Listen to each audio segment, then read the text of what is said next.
고각 발사로 2,000km 이상 올라가 ICBM 시험 발사를 시도한 게 아니냐는 관측이 나오고 있습니다. 문재인 대통령이 취임 이후 첫 국가안전보장회의를 주재했습니다. 북한의 도발을 강력 규탄하면서 태도 변화가 있어야 대화가 가능하다는 점을 강조했습니다. 1대1로 정상포럼 개막식 날 북한이 도발하자 중국이 당혹감을 감추지 못하고 있습니다. 베이징에서 회동한 중러 정상은 북한의 미사일 도발을 포함해 긴장 고조의 우려를 표명했습니다. 청와대가 수석 비서관 3명을 추가로 임명했습니다. 정무수석에 전병헌 전 민주당 의원, 신설된 사회혁신 수석엔 하승창 전 서울시 정무부시장이 발탁됐습니다. 로또 복권 당첨번호를 예측해 알려준다는 인터넷 사이트가 많습니다. 세금을 다 이렇게 떼고 나서도 무려 10억이 넘는 것 같아요. 경찰 조사 결과 일부 업체가 내세운 1등 당첨자 인터뷰 영상이나 로또 사진이 조작된 걸로 드러났습니다. 자유로에서 광란의 질주를 벌인 자동차 동호 회원들이 경찰에 붙잡혔습니다. 도로에서 경주를 벌이다 사고를 내고도 평범한 사고로 위장해 보험금을 타내려고 했습니다. 컴퓨터 파일을 암호화한 뒤 돈을 요구하는 사상 최대의 해킹 공격으로 세계 곳곳에서 피해가 잇따르고 있습니다. 내일 업무가 시작되는 우리나라에서도 피해가 우려됩니다.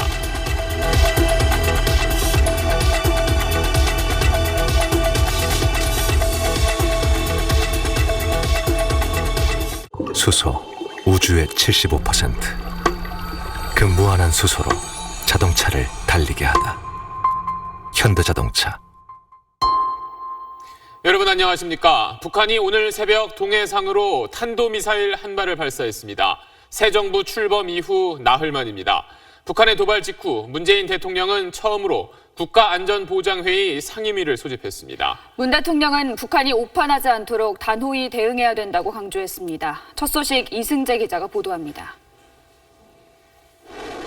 오늘 새벽 5시 27분 평양에서 북쪽으로 118km 떨어진 평안북도 우성 인근에서 탄도미사일 한 발이 발사됐습니다. 미사일은 북동쪽으로 700여 킬로미터를 날아가 동해상에 떨어졌습니다. 일본의 배타적 경제 수역을 침범하진 않았지만 방공 식별구역 경계선은 넘은 걸로 알려졌습니다. 북한의 미사일 발사는 지난달 29일 이후 보름 만이며 문재인 정부 출범 이후 처음입니다. 합동참모본부는 이 미사일의 종류와 종류를 추정할 수 있는 고도를 추가로 분석하고 있다고 밝혔습니다. 일본 방위성은 이 미사일의 고도가 2,000km를 넘은 걸로 추정된다며 신형 미사일 가능성이 있다고 밝힌 반면 弾道ミサイル30分間程度、約30分間程度飛翔し、また高度は 2000km を超えるもので 미국 태평양 사령부는 일단 ICBM 대륙간 탄도미사일은 아니라고 밝혔습니다. 우리 군은 강력한 대응을 천명했습니다. 도발을 계속한다면 우리 군과 한미동맹의 강력한 응징에 직면하게 될 것이다. 북한은 오늘자 노동신문을 통해 미사일 발사 언급 없이 한국과 미국에 맞서 자위적 국방력을 강화하겠다고 밝혔습니다. SBS 이승재입니다. 사거리 3,000km 이상인 북한의 중거리 미사일 무수단입니다. 지난해 6월 시험 발사에 성공했는데 이때도 높은 각도로 발사해서 최고 고도가 1,400km에 달했습니다. 그런데 북한이 오늘 발사한 미사일은 최고 고도가 이보다 훨씬 높은 2,000km 이상이라는 일본의 분석이 나왔습니다. 이론적으로 무수단보다 사거리가 훨씬 길 수도 있다는 건데 때문에 북한이 대륙간 탄도미사일, 즉 ICBM 시험 발사를 시도한 것 아니냐는 관측까지 나오고 있습니다. 김웅수 기자입니다. 북한은 지난해 4월 신형 ICBM용 대출력 엔진 시험에 성공했다고 주장했습니다. 지난 1월에는 김정은이 신년사를 통해 ICBM 시험 발사가 막바지 단계에 들어섰다고 언급했습니다. 대륙간 탄도로켓 시험 발사 준비 사업이 마감 단계에 이른 것을 비롯하여 경이적인 사변들이 다계단으로 지난달 열병식 때는 신형 ICBM으로 추정되는 미사일을 추가로 공개하기도 했습니다. 일본 정부는 30분의 비행시간과 2,000km라는 고도 분석을 근거로 신형 미사일일 가능성을 제기했습니다. 이 분석이 정확하다면 오늘 발사한 미사일의 사거리는 최소 4,000km 이상일 걸로 추정됩니다. 이론적으로 2,000 이상으로 가정을 한다 그러면 최소한도 한 4,000에서 6,000 정도 사거리가 나가는 장거리 미사일에 해당한다고 볼 수 있는 거죠. 탄도미사일은 사거리가 5,500km를 넘으면 ICBM급으로 분류되는데 북한에서 미국 알래스카까지 날아갈 수 있는 사거리입니다. 북한은 KN-08과 KN-14라는 ICBM급 미사일을 공개했지만 한 번도 시험 발사를 한 적은 없습니다. 때문에 최종 분석 결과로도 고도가 2,000km를 넘는 걸로 확인된다면 오늘 발사한 미사일은 로켓 추진 기술에서만큼은 ICBM에 근접한 첫 미사일로 봐야 한다는 평가도 나오고 있습니다. SBS 김웅수입니다. 문재인 대통령은 북한의 이번 도발이 심각한 도전 행위라며 강력하게 규탄했습니다. 북한의 태도 변화가 있어야 비로소 대화가 가능하다는 점도 분명히 했습니다. 이 소식은 김용태 기자입니다. 북한이 탄도미사일을 발사한 지 41분 만인 아침 6시 8분, 문재인 대통령은 임종석 비서실장에게 첫 보고를 받았습니다. 대통령님께 직접 보고를 드렸습니다. 대통령께서는 안보실장이 직접 보고하라고 지시를 하셨습니다. 아침 7시 청와대 지하 벙커에서 김관진 안보실장 주재로 NSC 상임위가 개최됐고 문 대통령은 8시부터 회의를 주재했습니다. 예, 지금부터 국가안보상황에 문 대통령은 북한의 미사일 발사는 유엔 안보리 결의안 위반일 뿐만 아니라 한반도와 국제 평화에 심각한 도전 행위라며 강력히 규탄한다고 말했습니다. 대화의 문을 완전히 닫지는 않겠지만 북한이 오판해서는 안 된다며 단호한 대응을 강조했습니다. 대화가 가능하더라도 북한의 태도 변화가 있을 때 비로소 가능함을 보여줘야 한다고 말씀하셨습니다. 후보 시절 공약인 한국형 미사일 방어 체계의 추진 속도를 높이라고도 주문했습니다. 외교부도 이어진 정부 성명을 통해 북한의 도발 중단을 거듭 촉구했습니다. 북한이 일체의 도발을 중단하고 비핵화를 위한 대화의 길로 나올 것을 다시 한번 촉구한다. 문 대통령이 국제공조 강화를 지시한 이후 김관진 안보실장은 미국 맥메스터 안보보좌관과 윤병세 외교장관은 일본 기시다 후미오 외무상과 각각 긴급 통화를 했습니다. 또 한미, 한일 육자회담 수석 대표도 별도 통화를 하고 북한 미사일 발사에 대한 안보리 차원의 조치를 논의해 나가기로 했습니다. SBS 김용태입니다. 네, 그럼 국방부 출입하는 김웅수 기자와 좀 더 자세한 이야기 나눠보겠습니다. 자, 오늘 북한이 쏜 미사일이 과연 뭔지 지금 다양한 분석이 나오고 있는데 정확한 건 이거 언제쯤 알 수 있을까요? 네, 이전 같으면 군에서 대략적인 고도와 미사일 종류 같은 거를 발사 당일에 설명을 제한적으로나마 해왔거든요. 네. 그런데 오늘은 매우 신중합니다. 일본 발표가 맞다면 지금까지 북한이 쐈던 미사일 중에 사거리가 가장 긴 신형 미사일일 가능성이 높기 때문입니다. 하지만 보다 많은 정보 자산을 가진 미국은 아직 ICBM은 아니라고 얘기를 했거든요. 네. 예. 우리 군이 추가 분석이 필요하다고 한 것도 세 나라 간에 정보를 맞춰보는데 시간이 필요하다는 걸로 읽힙니다. 북한은 통상 발사가 성공하면 이튿날 영상을 공개하면서 대대적으로 선전을 했었기 때문에 내일 아침에 영상을 공개할지 지켜봐야 할 것 같습니다. 내일 또 공개할 수 있겠네요. 근데 오늘 이제 문재인 정부 출범 이후 나흘 만에 북한이 도발을 한 건데 오늘을 택한 것도 아무래도 좀 의도가 있다고 봐야겠죠? 네, 북한은 지난달에만 3번 미사일을 발사했습니다. 하지만 이달 들어서는 좀 잠잠하다 했는데 어김없이 또 오늘 발사를 한 것입니다. 과거에도 한국 새 정부 출범을 전후해서 핵실험이나 미사일 발사 등으로 새 정권의 대응 기조를 한번 떠보자 이런 의도가 있었거든요. 또 비핵화 진전 없이는 대화도 없다던 이전 정부하고는 다르게 이 새 정부는 제재와 대화를 병행할 수 있다는 이런 가능성을 열어두고 있는 상황이기 때문에 대남 협상에서 몸값을 높이려는 그런 의도도 있어 보입니다.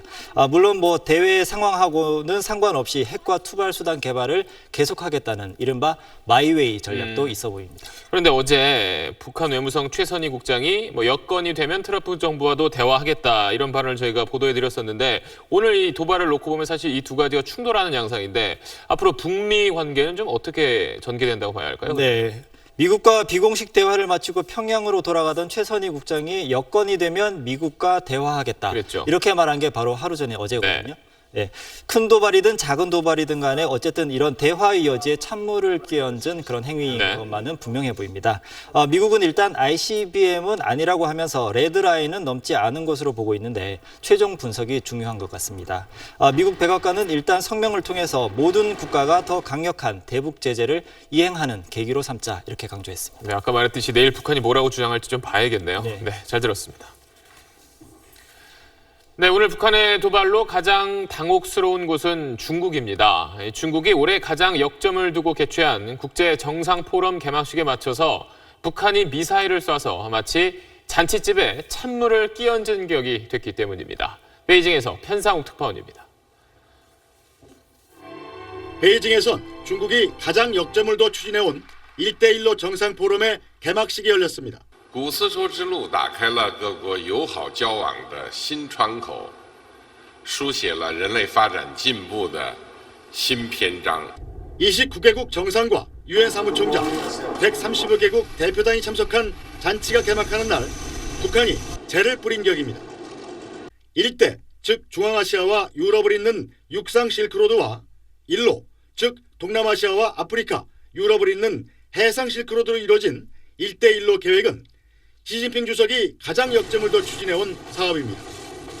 이 선상에 있는 60여 개 국가, 전 세계 GDP의 40%를 차지하는 경제 권역을 하나로 연결해 중국이 명실공히 세계 중심국가로 도약하겠다는 야심찬 계획입니다. 중국은 이번 포럼에 남북 대표 모두를 초청해 대화의 계기를 마련해 보려는 의도도 있었지만 북한의 도발로 빛을 잃게 됐습니다.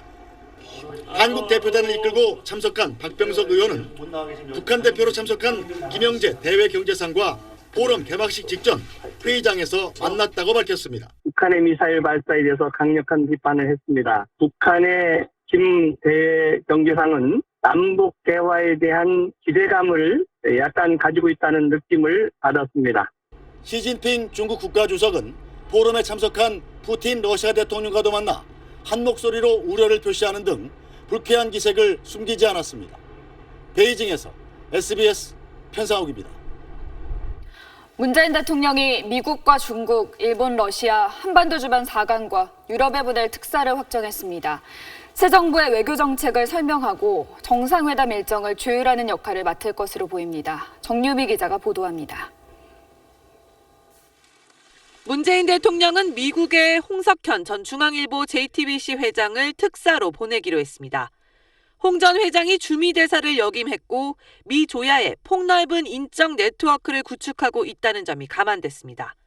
중국 특사에는 이해찬 전 총리가 확정됐습니다. 이 전 총리는 참여정부 시절에도 중국 특사로 파견됐습니다. 일본 특사로 가게 된 문희상 전 국회의장은 5년간 한일의원연맹 회장을 맡는 등 일본 정계에 폭넓은 인맥이 있습니다. 러시아 특사로 임명된 송영길 의원은 인천시장 재임 때 한러 교류 협력에 기여해 푸틴 대통령으로부터 훈장을 받기도 했습니다.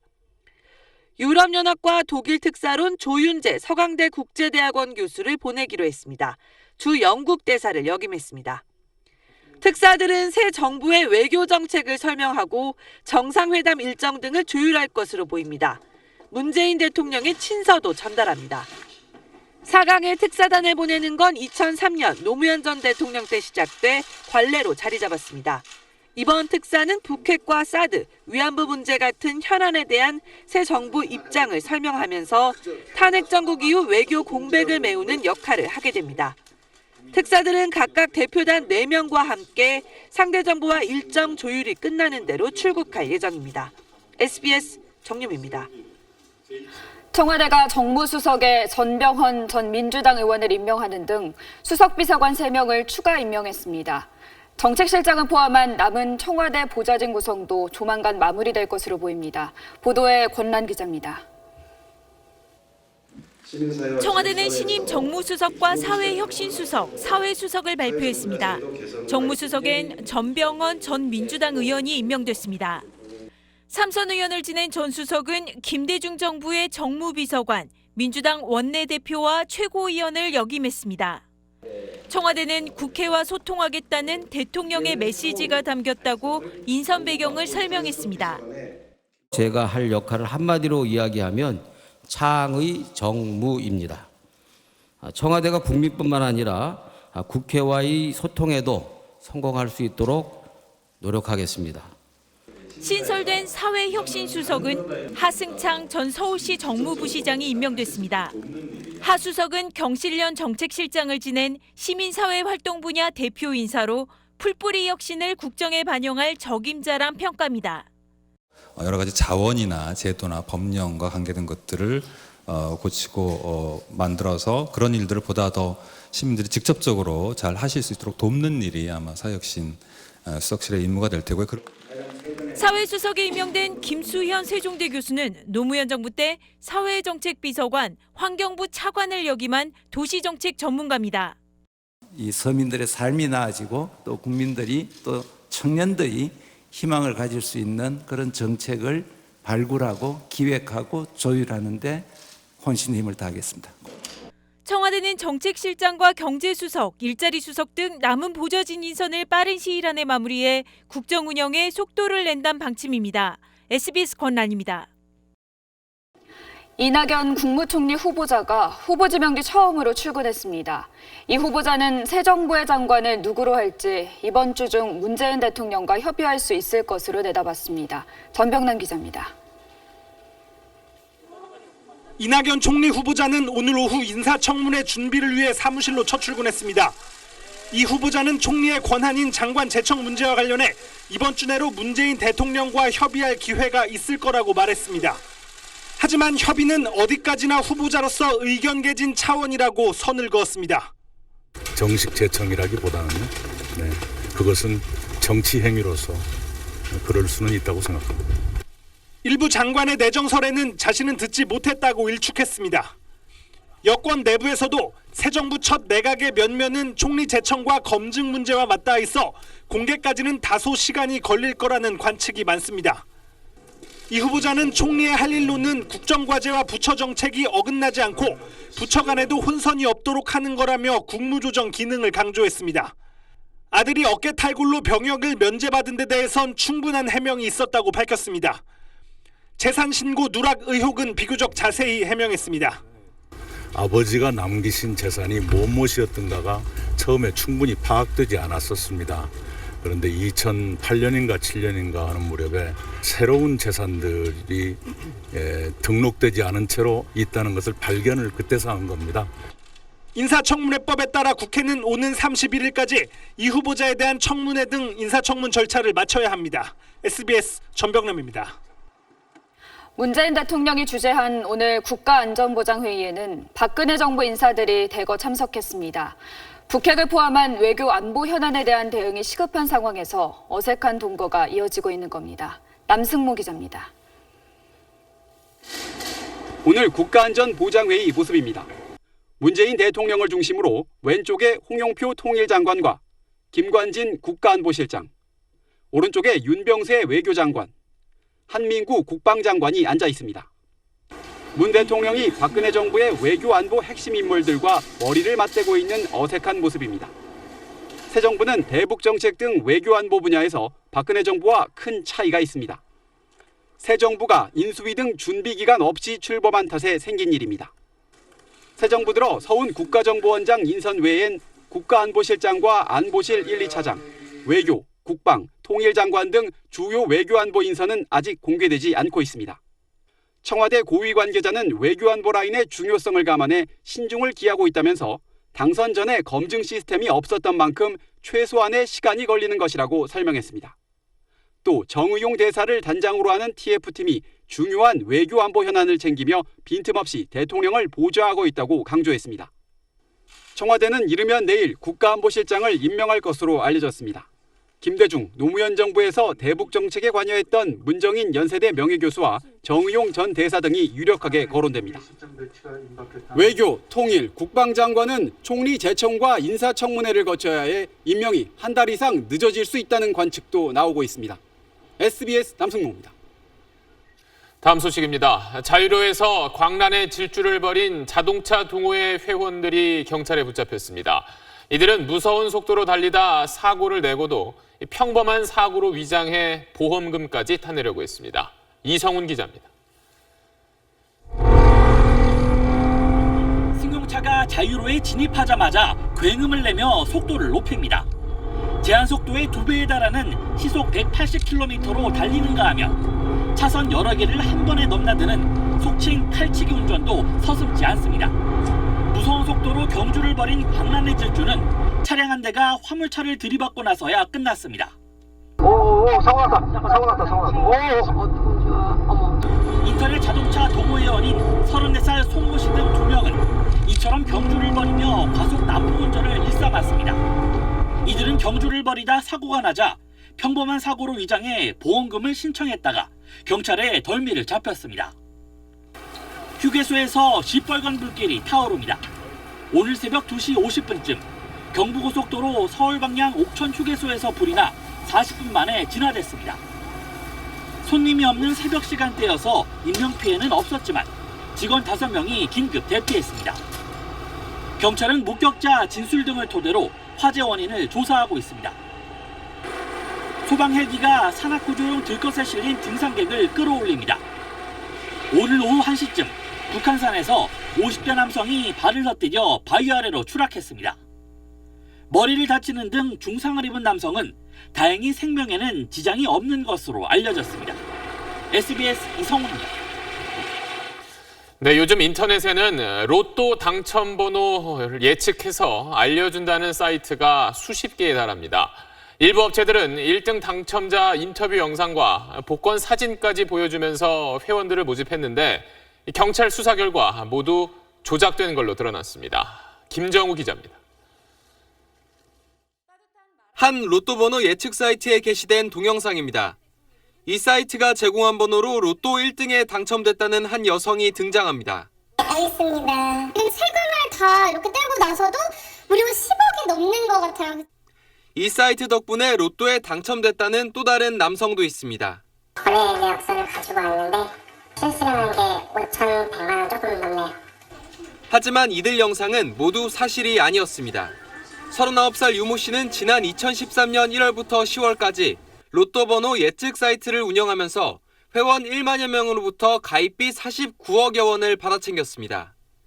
이들은 회원을 모으기 위해 가짜 당첨 후기를 올리고 사진 편집 프로그램으로 당첨 복권을 조작했습니다. 1년 안에 뭐 1등, 2등 안 나오면 뭐 환불을 해준다고 얘기를 하더라고요. 1년 뭐 가까이 될 때까지 뭐 4등 이상 한 번도 안 맞더라고요. 이들이 회원들에게 발송한 당첨 예상 번호는 인터넷에서 무료로 내려받은 무작위 번호 생성기로 만든 것으로 드러났습니다. 빅데이터를 이용한 혹은 인공지능을 이용한 정교한 예측 시스템이라는 건 없고요. 당첨 번호를 맞출 확률을 높여준다는 그런 광고는 100% 사기입니다. 경찰은 복권 사이트 14곳의 운영자와 관계자 등 12명을 불구속 입건했습니다. SBS 김정우입니다. 네, 최근 프리미엄 신용카드를 쓰는 사람들이 늘고 있습니다. 연회비가 수십만 원으로 조금 비싼 만큼 많은 혜택이 있습니다. 그런데 카드 모집인들이 연회비를 대신 내주겠다고 속여 카드를 발급하게 한 뒤에 잠적하는 사례가 잇따르고 있습니다. 김기태 기자가 취재했습니다. 직장인 44살 박모 씨는 얼마 전 한 통의 휴대전화 문자를 받았습니다. 프리미엄 카드를 신청하면 연회비 30만 원을 지원해준다며 가입을 권유하는 내용이었습니다. 연회비를 우선 납부한 뒤 3개월 뒤 현금으로 돌려준다는 조건이었습니다. 박 씨는 자신과 아내, 어머니까지 신용카드 3장을 신청했고 연회비로 90만 원을 냈습니다. 하지만 3개월이 지나도 연회비를 돌려받지 못하자 카드사에 연락했더니 애초부터 그런 조건은 없었다는 대답이 돌아왔습니다. 가입을 권유했던 카드 모집인은 더는 연락이 되지 않았습니다. 이런 피해자가 한둘이 아니라 자기네들도 골치 아프다 그러면서 미안하지만 해결은 해줄 수 없다고 그러면서 개인의 문제로 치부를 하였습니다. 신용카드 업체 측은 모집인은 계약을 맺고 활동하는 개인 사업자여서 문제가 발생해도 회사에는 책임이 없다는 입장입니다. 원래 연예계 자체를 고객이 내는 거기 때문에 모집 활동을 모집인이 잘못했다라고 볼 수는 있는 거죠. 더욱이 카드 연회비를 대납하는 행위 자체가 불법이기 때문에 따로 보상받을 방법도 없습니다. SBS 김기태입니다. 컴퓨터를 해킹해서 중요한 파일들을 열지 못하게 한 뒤에 그걸 인질 삼아 돈을 요구하는 이른바 랜섬웨어 공격으로 지난 이틀 동안 전 세계 100개 나라에서 7만 5천 건의 피해가 발생했습니다. 우리 정부도 국가 사이버 위기 경보 단계를 한 단계 올렸습니다. 현재 피해 상황과 또 예방법을 김정기 기자가 전해드립니다. 이번에 피해를 본 모든 컴퓨터 화면에 올라온 협박 편지입니다. 암호화된 자료를 다시 보여주는 조건으로 어제까지만 해도 $300 상당의 온라인 가상화폐를 요구했지만 일부 편지엔 하루 만에 2배가 늘어난 $600를 요구하고 있습니다. 지금까지 러시아와 영국, 타이완 등 100개국에서 7만 5천 건이 넘는 피해가 보고됐습니다. 노후화된 컴퓨터로 피해가 컸던 영국 병원의 시스템은 아직 정상으로 돌아오지 못했습니다. Something like a hospital where you've got all of these files and documents and information about patients that are being used to help keep people alive. 배후는 아직 확인되지 않았습니다. 피해 신고를 한 국내 기업도 4곳으로 늘었습니다. 해외에 지사나 본사를 둔 국내 기업 또는 네트워크와 연결된 결제 단말기를 사용하는 상가들이 주요 타깃이 되고 있습니다.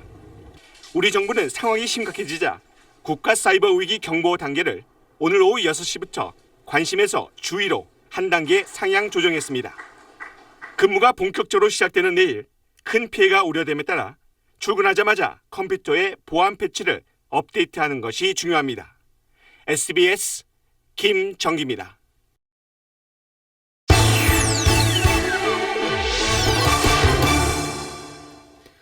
네, 자동차가 있으면 누구나 꼭 가입해야 하는 자동차 보험.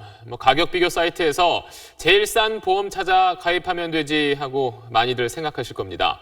그런데 여기에 다양한 할인 특약까지 이용하면 보험료를 더 아낄 수 있습니다. 그 방법을 송욱 기자가 자세히 설명하겠습니다. 아이 키우시는 분들 이런 스티커 차량에 붙여보셨죠? 소중한 내 아이 다칠까 봐 안전운전하는 게 부모 마음인데요. 한 보험사 통계를 보면 만 6세 이하 자녀를 둔 운전자의 사고 발생률이 실제로 낮았습니다. 그래서 나온 게 자녀 할인 특약입니다. 5개의 보험사가 7% 정도 할인해 주는데 임신 중에도 가입 가능합니다. 안전운전이 주는 혜택은 또 있습니다. 과속과 신호위반 같은 교통법규 위반 경력이 2년간 없는 무사고 운전자에게 보험료 5%를 인하해 주는 보험사들이 있고요. 한 보험사는 내비게이션으로 급과속과 과속 등을 하지 않는지 운전 습관을 점수로 매겨 일정 수준 이상이면 10%를 깎아줍니다. 평소 운전 별로 안 하는 분들 마일리지 특약 챙기고 계신가요? 주행거리 연 2,000km 이하면 40%까지 보험료를 할인해 주기도 하는데 최근에는 10,000km를 넘어도 할인해 주는 회사들이 많습니다. 버스와 지하철 많이 타는 분들을 위한 특약도 선보였습니다. 보험계약 전 석 달간 15만 원 이상 대중교통을 이용한 사람이라면 10%까지 할인해 줍니다. 자동차 운행량은 상관없습니다.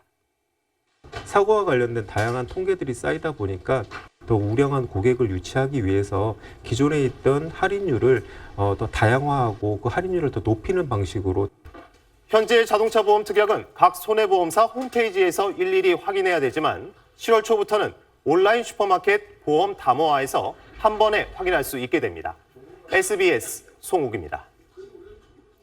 스트레스로 홧김에 술을 마시고 지하철을 타려다가 택시를 잡고 한 번쯤은 이런 식으로 돈 써본 적 있으실 겁니다. 이렇게 기분과 실수 때문에 쓴 추가 비용을 가리키는 신조어들이 SNS에 떠돌고 있습니다. 권혜리 기자가 빅데이터 분석을 통해 알아봤습니다. 집에서 회사까지 지하철로 50분, 차로 20분. 오늘도 그 30분 더 빨리 일어나기에 실패한 저는 택시를 잡고 아침부터 계획에 없던 돈 12,000원을 씁니다. 내 부주의로 치르는 대가, 요샌 말로 멍청 비용이라고 합니다. SNS에서 올해 들어 4,000번 넘게 언급됐습니다. 직장인들은 멍청 비용으로 연간 16만 7,000원을 쓴다고 응답했습니다. 제가 좀 취하면 좀 내요, 그냥. 남자들끼리 그런 거 있잖아요. 그래서 내갖고 다음날 후회하고 달란 말은 못하니까 내가 쌌으니까. 야근하는 날. 일부터 해야 조금이라도 일찍 집에 갈 텐데 자기도 모르게 쇼핑몰을 클릭합니다. 돈이 모일 것 같은데 예상치 못한 비용이 더 많이 나가는 것 같아요. 야근을 해도 끝이 안 났을 때 명품 지갑 같은 거 또다시 할부로. 업무 스트레스에 홧김에 쓰는 돈, 홧김 비용입니다. SNS에선 좀 더 민망한 표현으로 언급됩니다. 기껏 낸 기획안이 허술하다고 선배에게 한 소리를 들은 저녁. 후배들과 함께 회사 호프집에 와서 홧김 비용 48,000원을 지출했습니다. 더 쓰게 될 것 같습니다. 제가 찾은 치맥처럼 술, 립스틱, 옷 같은 단어들과 함께 언급되는 이 비용. 연간 23만 5천 원입니다. 장기 불황으로 인해서 미래를 준비하는 그런 생각보다는 이 현재에 만족하는 소비를 많이 하고 있는 것들이 보여지고 있는 거죠. 그런데 소비 후엔 부정적인 기분이 더 몰려옵니다. 정작 사가선 잘 먹지 않게 되더라고요. 맞아요. 사면서 그 순간 기분으로 나를 위해서 내가 온전히 뭔가 돈을 썼지 이러면서. 기성세대도 홧김에 돈을 썼습니다. 요즘엔 같은 행동을 하면서 비용이란 이름을 붙이는 게 다릅니다. 의미를 부여하면 덜 후회할 것 같아서일까요? 홧김, 멍청, 쓸쓸 비용. 비용을 지불하고도 과연 행복한지. 우리의 끝없는 스트레스를 다시 한번 들여다보게 합니다. SBS 권혜리입니다. 모처럼 화창해서 나들이 하기 좋은 날이었습니다. 전국의 공원과 관광지에는 봄을 느끼려는 시민들의 발길이 이어졌습니다. 정구희 기자가 휴일 풍경을 둘러봤습니다. 푸른 하늘 아래 모처럼 봄을 느끼러 나온 사람들로 공원은 발 디딜 틈이 없습니다. 수상 자전거를 타고 호수 위에서 봄 날씨를 만끽합니다. 흐드러지게 핀 꽃 앞에서 가족들과 사진을 찍으며 추억을 만듭니다. 계속 먼지 때문에 애기랑 어디 나가지도 못하고 좀 집에만 있어서 아쉬웠었는데 앞으로도 날씨가 이렇게 좋았으면 좋겠어요. 숲이 뿜어내는 신선한 공기를 마시며 맨발로 황토길을 걸어봅니다. 산도 걷고 애기랑 같이 좋은 공기 마시고 좋은 추억 남기고 해서 좋은 것 같아요. 이곳은 경기도 파주의 오두산 통일전망대입니다. 맑고 쾌청한 날씨 덕분에 2km 넘게 떨어진 북한 황해북도도 선명히 눈에 들어옵니다.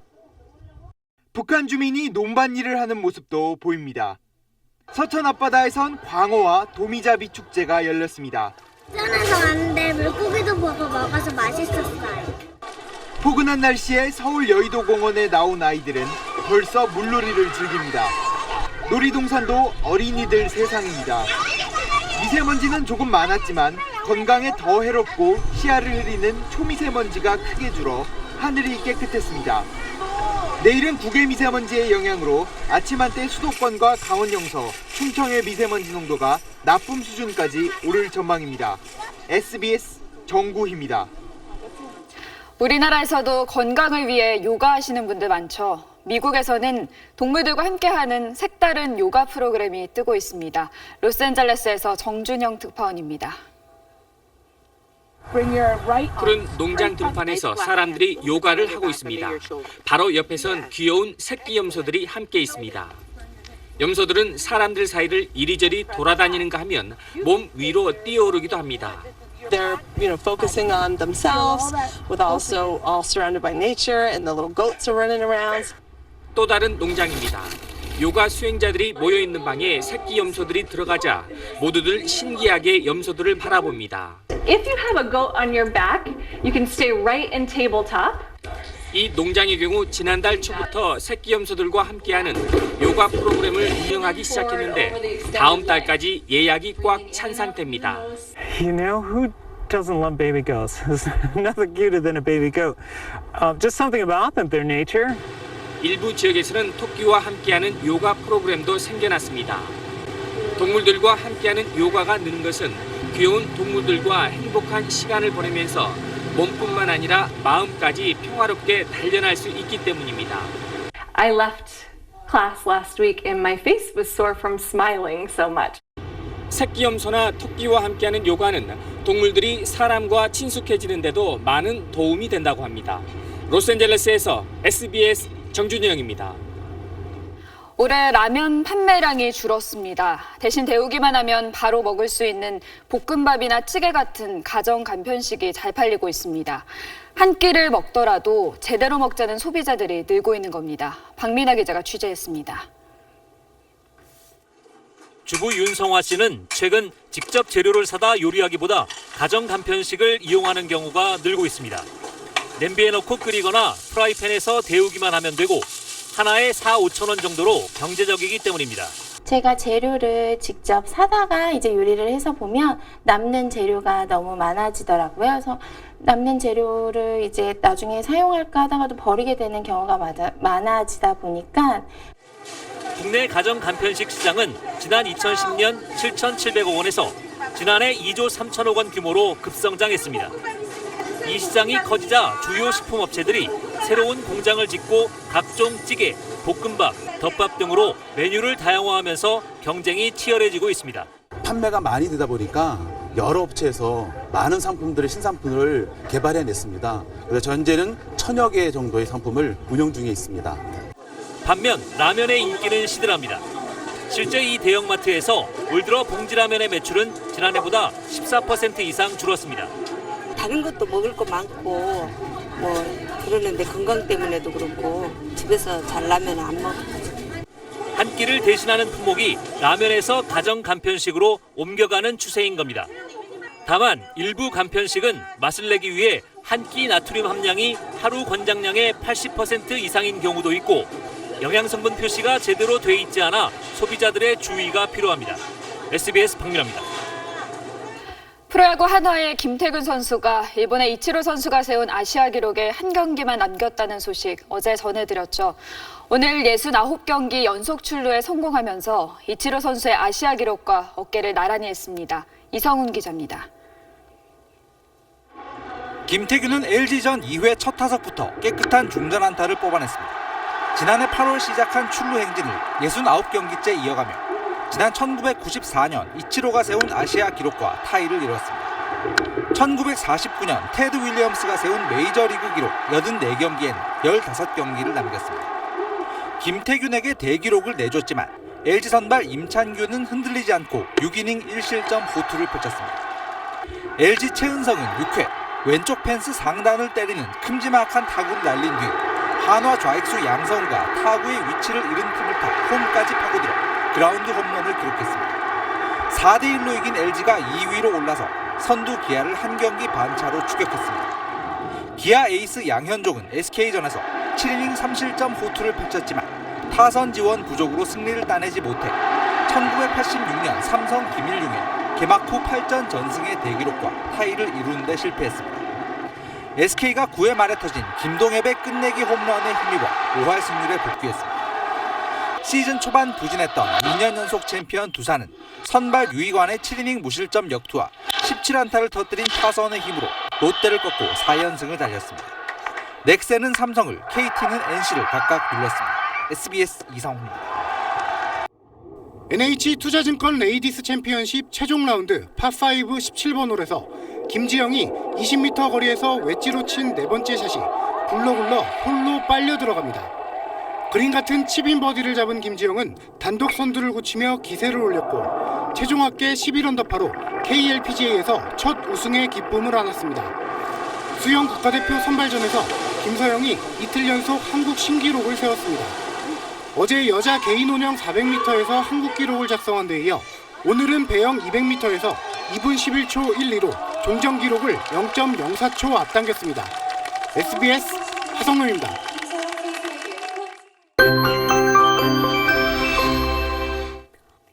황사는 다행히 우리나라 높은 상공을 지나면서 큰 영향을 주지는 않았습니다. 오늘 전국이 참 화창했죠. 내일도 전국의 대기질 보통 수준을 보이면서 공기 걱정은 덜하겠는데요. 다만 중서부 지방은 아침 한때 먼지 농도 나쁨이 예상됩니다. 강한 바람에는 계속 주의하셔야겠습니다. 현재 강원 영동 지방에 강풍특보가 발효 중인 가운데 내일까지는 바람이 강하게 불겠습니다. 내일도 선선합니다. 한낮 기온 서울이 19도, 춘천 20도, 대구 23도 등으로 오늘보다 1, 2도가량 낮겠습니다. 내일 하늘 표정 전국에 가끔 구름이 많겠고요. 경기 동부와 강원 영서 지방에선 아침부터 낮 사이 빗방울이 떨어지는 곳이 있겠습니다.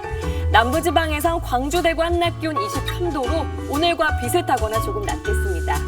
당분간 대체로 맑겠고요. 주 중반부터는 다시 여름 더위가 찾아오겠습니다. 날씨였습니다. 일요일 8시 뉴스 마치겠습니다. 고맙습니다.